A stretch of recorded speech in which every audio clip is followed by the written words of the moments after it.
Kita akan mulai dengan bagian pertama, the fundamental problem, interdependence in social research. Mari kita akan mulai, Bapak Ibu dan teman-teman sekalian, dengan tujuan pembelajarannya.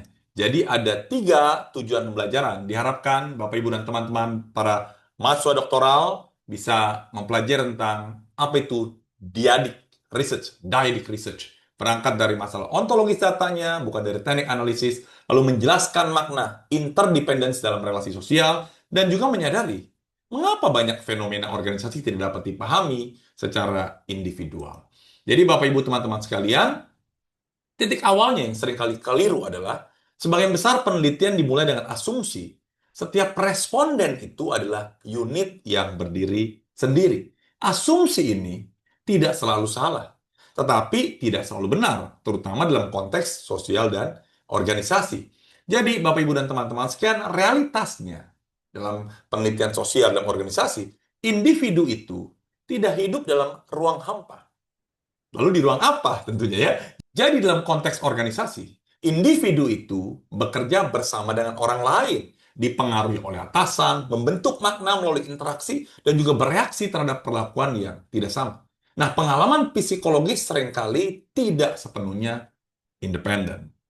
Nah, inilah masalah mendasar penelitian Dyadic. Di mana letak masalahnya ketika pengalaman individu saling terkait, tetapi tetap dianalisis seolah-olah terpisah.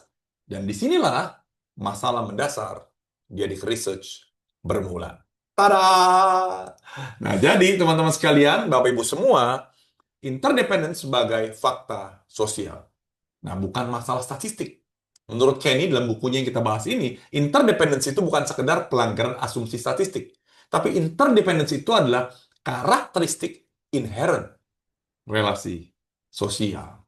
Nah, apa itu interdependence? Bacanya agak ribet sedikit ya, interdependence ya.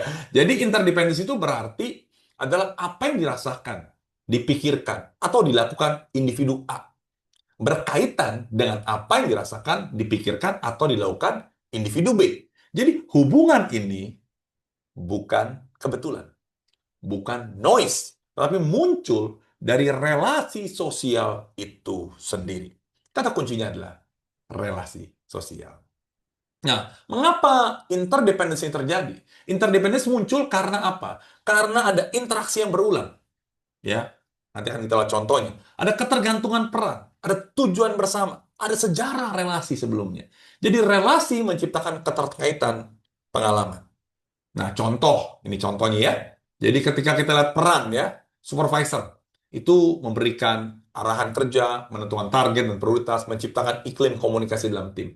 Sedangkan seorang salesperson, fungsi dan aktivitas utamanya adalah menafsirkan pesan dan arahan supervisor ketika disampaikan sesuatu, merespon secara emosional ketika target naik, emosi gitu ya, dan menyesuaikan perilaku kerja dalam aktivitas penjualan.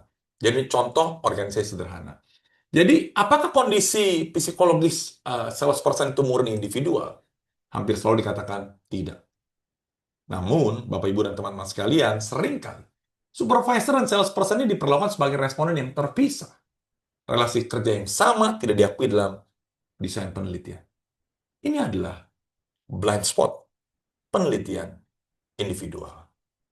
Nah, kapan pendekatan individual menjadi bermasalah? Jadi pendekatan individual ini cukup ketika fokus pada trait personal doang, tidak ada interaksi langsung yang relevan. Tapi pendekatan ini bermasalah ketika relasi adalah sumber utama pengalaman. Terdapat pengaruh struktural dan perlakuan antar individu tidak seragam. Jadi Bapak Ibu, teman-teman sekalian, dampak mengabaikan relasi berarti apa? Menyederhanakan relasi. Realitas sosial beresiko menghasilkan kesimpulan yang bias. Waduh, bahaya sekali ya kalau kesimpulan kita buat bias. Nah, jadi Bapak Ibu, teman-teman sekalian, kita mesti memahami dyadic thinking. Itu pergeseran cara pandang. Pendekatan dyadic itu tidak langsung mengganti metode. Yang pertama diubah itulah cara berpikir kita sebagai peneliti.